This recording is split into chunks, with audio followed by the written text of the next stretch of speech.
Hey everybody, Marcus Crawford here with the Idaho Quadcopter channel. Hey, it is a cold and blustery winter day here in Idaho, but today is New Year's Day, January 1st, and at the end of December, DJI just came out with a bunch of firmware updates, including one for the Mavic Air 2. So that's what we're here to look at today. Let me get my phone so I can take a look at all these updates and kind of give you tell you what all is going on here. So we also had an update in the app that I've seen a number of videos on already that adds an attitude indicator, and that is version 1.2.2. And my understanding is that is only for iOS at this point. It adds flight tips, whatever that means, and gives you some more support for the customizable button, so you can do some more things.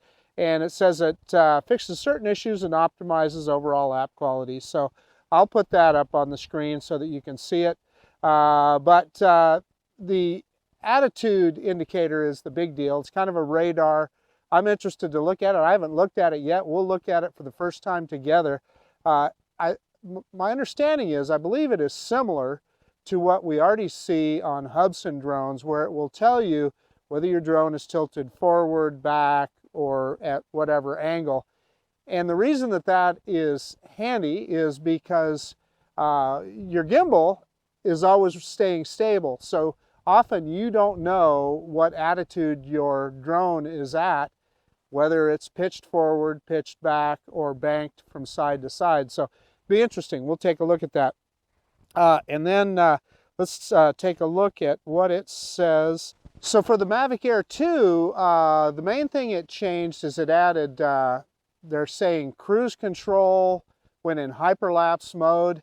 I'm not sure if we're going to be able to try that today. Maybe, maybe not. We'll see when we get the drone up there.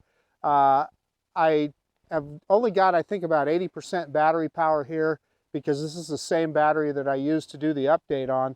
But for sure, we're going to check out the return to home between 5 meters and 50 meters. It will, instead of rising to its return to home altitude, it'll stay at whatever altitude it's at. Now, why is that important to you? If there's obstructions, you're going to want to know that. And if it's within 5 meters of the takeoff point, and I'm looking at an aircraft up there right now, if it's within 5 meters of the takeoff point, it will just land. So you need to keep that in mind. Say if you took off right on the edge of a body of water or something, and it went into return to home mode, it's just going to land. So you want to make sure you understand that. And then, like I said, if you're within 50 meters, it's just going to stay at its same altitude. And if there's obstructions between here and there, it can cause a problem. Well, this drone does have obstacle avoidance and APAS. So anyway, we'll demonstrate that and try it out, and we'll fly it around a little. As for the weather today, it's worth talking about. It's funny, when I decided to go out and fly, the sun was out and it was didn't look too bad outside. It's telling me on UAV forecast right now 5-mile-an-hour winds, and trust me, it's all of that, maybe a little more, with 12-mile-an-hour gusts, and we've had some pretty good gusts, so it's all of that. It's saying it's 40 degrees. I'm telling you, it feels colder than that. It's telling me that not good to fly, because it's only showing 11.6 satellites. That happens often with UAV forecast. You fire up your drone typically will find more satellites than that, and it'll be just fine. So anyway, let's quit messing around and let's get this guy in the air. Oh, I was going to mention, we were talking about updates. This video is being done on my Osmo Action, and it also received an update too. So anyway, thank you, DJI. So let's quit messing around. Let's get this bird in the air. Hey, so I'm going to have to connect the controller to the aircraft. What I forgot was that the last time I flew this, I used the smart controller, and I intended to do that today. There was also an update, a recent update for the smart controller. I mean, DJI hit them all, but I forgot the smart controller. Really, I don't need it. It's you know, the main advantage of that smart controller is that bright 1000 nit screen. it's cloudy enough today that that's not going to be a problem. So just using my iPhone. So anyway, let me get it connected. Okay, we're connected. That just takes a second. So it's telling me takeoff permitted, but let's look at our safety page, and you can see I'm, like I was telling you, we're at 88% battery. And boy, it is plenty cold out here. It's funny how quickly the weather changes this time of year. Safety menu, yeah, we've got obstacle avoidance on, of course, and I set that max altitude at 112 meters. That's plenty. That's below the 400 feet. And return to home, we've got it set at 72. I always set it really high. Let me see if I can get that right at 70. There we go. And that's what we're going to demonstrate on the return to home, that when we're closer than 50 meters, that it won't rise to that 70 meters. So we'll take a look at that. And compass is normal, IMU is normal. We'll take a look at the battery info. Yeah, battery's in great shape, 4.18 volts on each cell. So yeah, it looks like we're good. Hey, another, I had a commenter ask me about remote identification that we're looking at right now.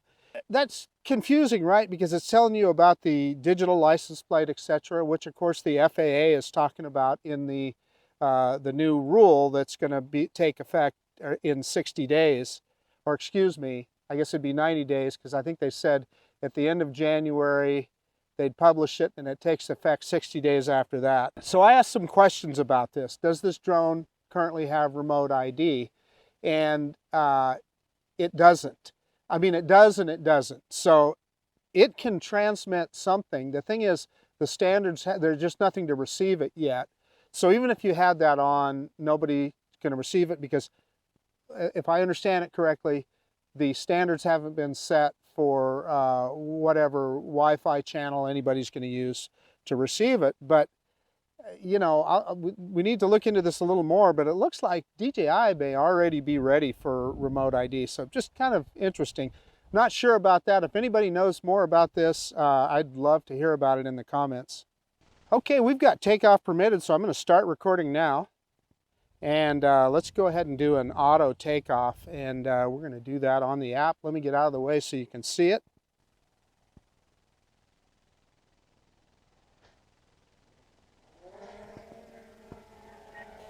And of course we already know about, we're in an altitude zone here, but so let's turn this guy around.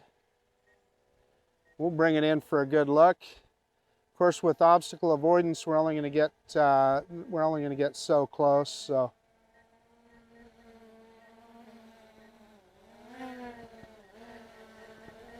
let's jag it back and forth, and you can see what I mean by that, having that gimbal in action. So I backed it off so we don't get that beeping from the obstacle avoidance. Okay, I'm going to swing this around, and you're going to see I've got some folks playing Frisbee golf here, so I kind of want to wait for them to get out of the way before I do anything with the drone.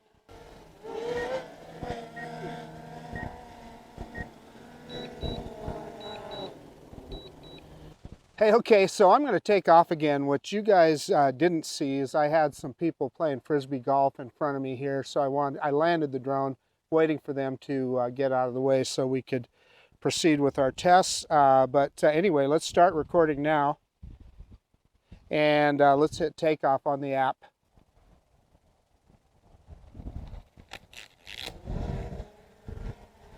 So you'll see a leaf came up against the drone there. I didn't see that when I took off, but anyway, so yeah, we are in that 150 meter zone. We know that. So let's take a look at the app here real quick and see if we can find that radar. No, yeah, okay, there it is.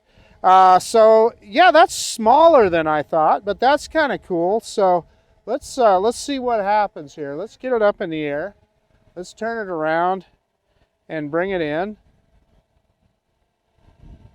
And you can see the attitude. You can see where I'm pointing with the remote as I turn. But let's bring it in here a little bit. Bring it down, and we're going to jag back and forth. so you can see that gimbal in action.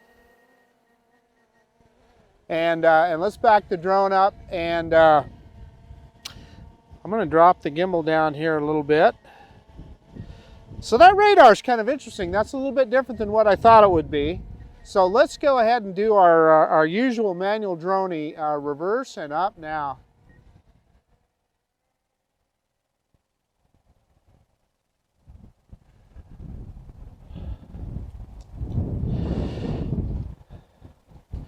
And we're out there a ways. We're out there about,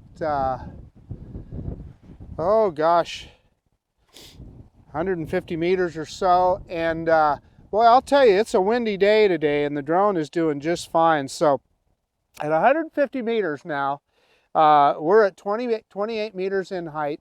If I hit return to home, it's going to go up to its 70 meter return to home height. And then land. So let's do that right now. And you'll see the drone start to ascend. So it's going to go way up to 70 meters. And I was set it pretty darn high. That way, only shoot when the drone is hovering stably. Okay, so that must be what we're seeing on the screen there. Must be one of the tips that they were talking about that they added. When flying over large bodies of water, pay attention. Holy cow. Yeah, hopefully there's a way to disable that.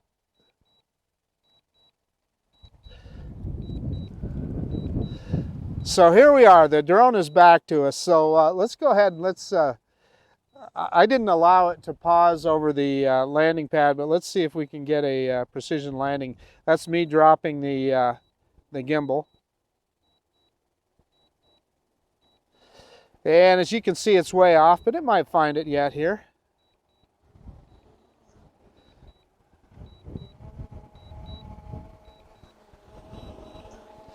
Yeah, it's quite a ways off. I am going to cancel that. And let's pick that gimbal back up.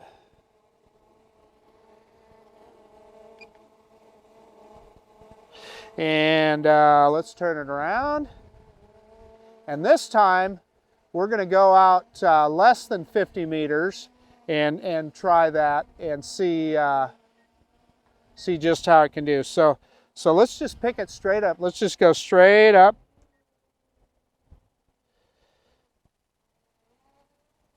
We're higher than all the trees here, so let's back it up here.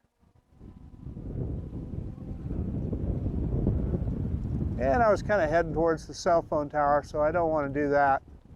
Let's back it up some more.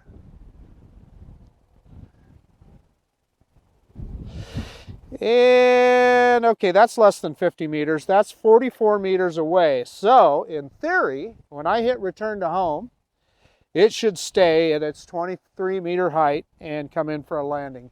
So hitting return to home right now. And that's exactly what it's doing. So it's just staying at that same altitude. Well, I see it's I see it raising in altitude here. Well, it is raising up to 70 meters. It did go up to 70 meters, and so that's interesting.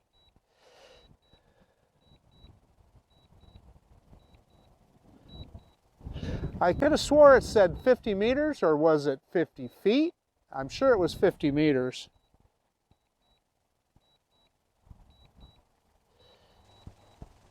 Well, that didn't seem to be, I'm just going to tell you, that didn't seem to be successful. And it's coming down in right about the same spot that it was at previously.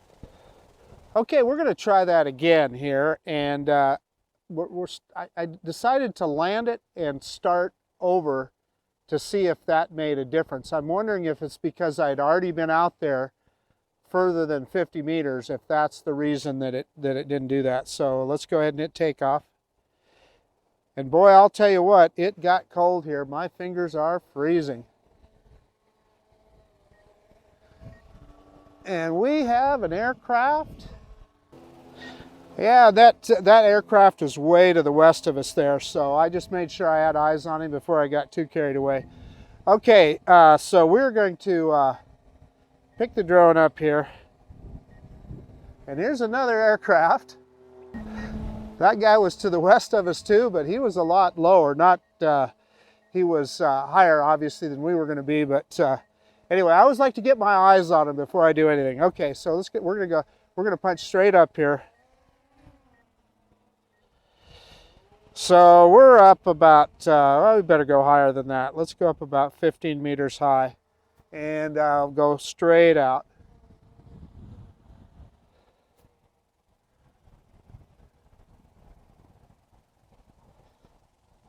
Well, that's over 50 meters. Let's back it off. Didn't mean to go that far. So we're at 40 meters. Let's hit return to home and see what happens.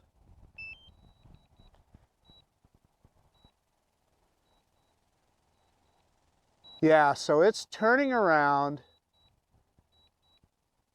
and it's raising in altitude again. No? No, it's coming back. Okay, so that's it. So evidently, it's because I had previously been out more than 50 meters is why it didn't do it that last time. So we'll try it again just for the fun of it. And it's orienting itself. Dropping the gimbal down here so you can see. And looks like we're going to get a good precision landing here. And it picked up the camera on its own. And it's a little bit off the pad, but pretty close. Boy, there's a lot of aircraft out flying today. There's another one up there. That guy is way to the northeast of us, but like I said, I always like to get eyes on so I see him. Okay, so we're going to try that one. I want to try that one more time just to make sure we're okay. So we're going to hit takeoff again on the screen here.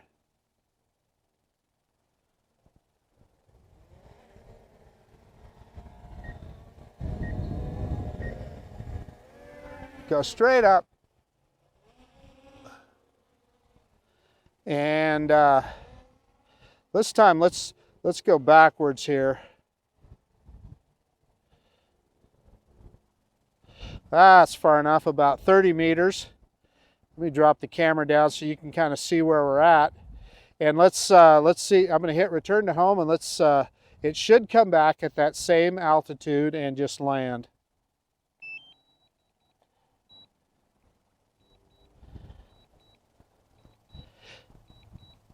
Well, now it says I was over 50 meters. Look at that. Yeah, ascending and returning. Well, folks, your pilot screwed that one up. So let's go ahead and let it land. I was at 51 meters. I didn't think I'd gone that far back. Holy cow. Okay, we're going to have to try that one more time.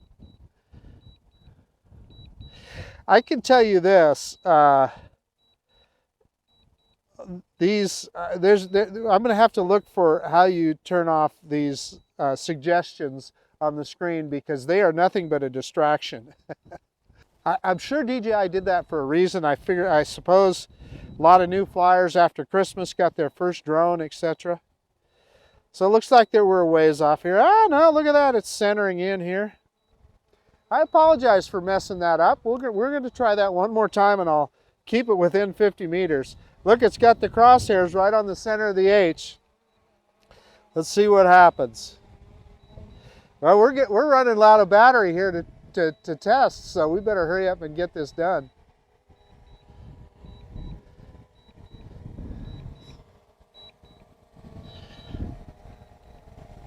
And boy, the drone is coming down awful slow. I don't know if it's looking for that landing pad or what. And it's a little bit off the pad. You know, now that I think about it, we took off last time off the pad. I didn't set it right back in the middle of the pad. Okay, let's try it one more time. We're going to hit takeoff on the screen. Sorry for the confusion here. And I'm going to do that deal where you take it up and let it look at the landing area for a little bit here. So let's let it take a good look at its landing area for a second. And now we're going to move on up. Let's go about, I don't know, 25 or 30 meters high. And let me back it up again. And this time I'm going to keep it under 50 meters. There we go. Let go of the stick. Yeah, it kept drifting after I let go of the stick. So we're at 45 meters. Let's hit return to home. And it should stay at 29 meters, 29, 30 meters, and it is. And that's me dropping the gimbal. Yeah, so that works. So I think we've proved that. We'll try another precision landing here while we're at it, just for the fun of it.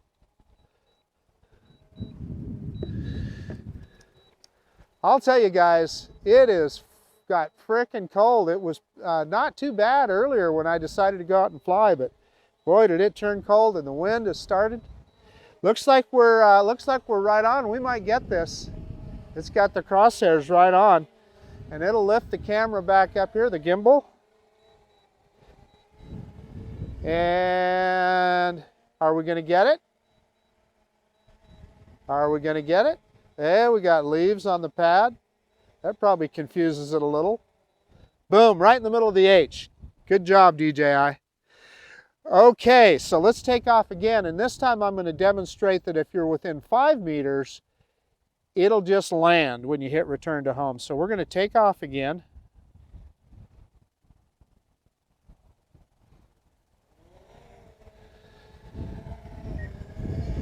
And let me raise a little altitude. And I'm going to move forward here just a few meters. A little bit further. Okay, so that's showing us at 4 meters out. And I'm going to hit return to home.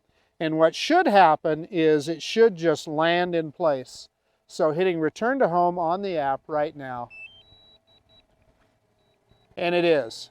So when you're within 5 meters, the drone is just going to land.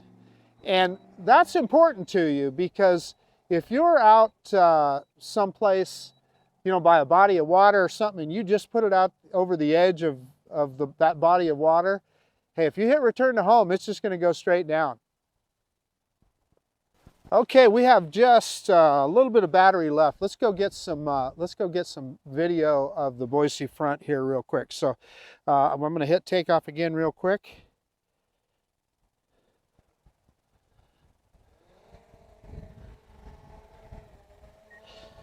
And we'll pick the drone up again and let it get a look at its landing area for a second. And then let's do the boogie.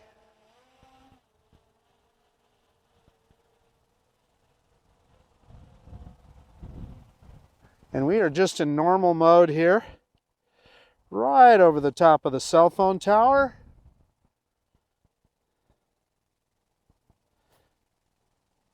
And there is the Boise front. We're down to about 22% battery. Yeah, I mean, you can tell we've had plenty of snow, and the ski resort up there is doing a bang-up business. Let me lower the gimbal just a little bit. And what the heck, let's try a little zoom action here for the fun of it. And there we go. That's 2 times zoom. And let me move it back out. I'm going to cancel that return to home.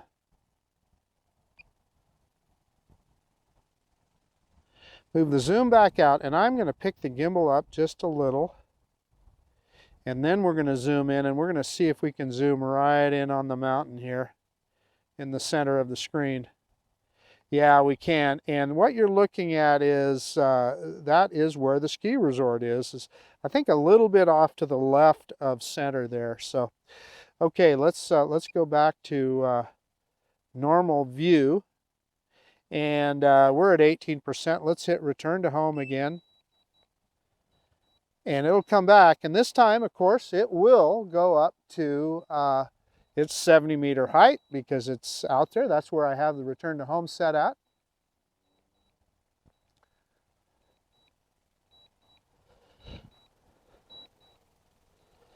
And you can see, I guess we should mention, we didn't talk about it much, that radar on the screen there. You can see the drone is pitched forward, and you can see with the wind, it's also banked a little bit too. But obviously you don't see that because the gimbal is keeping things looking perfectly straight. And we'll see when it comes to a stop here, you'll see that those two lines settle down. And yeah, so it stopped its pitch forward because it's over the top of us, because it's not moving. And you know, you can see a little bit now when it's moving and changing orientation. And look, it's pretty much flat. That's a pretty cool tool. So I'm going to drop the gimbal down again so we can take a look at our landing zone. But I guess what I'm going to tell you again is that is something that Hubsan's had on their drones for quite a while, and it's a pretty handy little feature. I like it. And you can switch to the map, so let's do that. Let's see if we can touch it here. Yeah, and then we're back to the map. And then I should be able to make the map smaller too. So yeah, that's how you operate that. And it looks like we're going to get a good precision landing here. Yeah, there we go. Look at that, right in the center of the H. Good job, DJI. Okay, we're going to stop recording. We're down to 12% battery. Let me get everything shut down and we'll do a quick conclusion. Hey, okay, so the DJI Mavic Air 2. So we just had the firmware update on the Mavic Air 2, and it included the cruise control when you're in hyperlapse mode. We didn't get to try that out, but we did demonstrate the differences, the changes they made to return to home. And those are important. That's something you need to know, because you need to know what your drone is going to do when you use those features. Again, if you're within 5 meters of your takeoff spot, the drone is just going to land. If you're between 5 meters and 50 meters, the drone is not going to rise to its return to home altitude that you preset in the app. It's just going to stay at whatever the altitude it's at right then, and it's going to come home. And again, that is important because if there's obstacles in the way and you happen to have obstacle avoidance off, that could cause you to crash your drone. I understand why DJI is doing that, and I think it's great. If you're that close, what's the point of it going way up and so forth? And so as operators, we just need to be aware of that. So I guess that's about it. Oh gosh, I almost forgot. We did get a chance to look at the new radar on the Fly app. And that's pretty darn cool. It does tell you the attitude of your drone. It tells you where you're pointing with your controller. It tells you which way the drone is facing too. So pretty cool, and it's pretty easy to switch between that and the map. So it works darn good. Hey, as a bonus, we got a couple of pretty good precision landings. A couple of them were off, a couple of them weren't. And some of those were off. That was probably because I didn't give the drone a chance to look at the landing pad very well. What I found is if you raise that drone up about 4 or 5 meters, let it look at the landing zone, it'll hit right in the middle of that H almost every time. If you just take it up and you just fly off, then it's hit or miss. It may or may not hit that precision landing. But that's just a whole, and you know, I always say this. You see me demonstrate precision landing a lot on my videos. It's just because it's something fun to do, right? For the most part, you're going to be able to land your own drone, etc. But it's just kind of a cool feature, and I just like messing around with it. I like the fact that they build that kind of intelligence into these drones. Anyway, so gosh, I guess that's about it. This is Marcus Crawford with the Idaho Quadcopter channel out. And if you like this kind of content, please consider subscribing to my channel. Most of all, I really do appreciate you taking the time to look at this video. And of course, we'll see you on the next one. Bye now.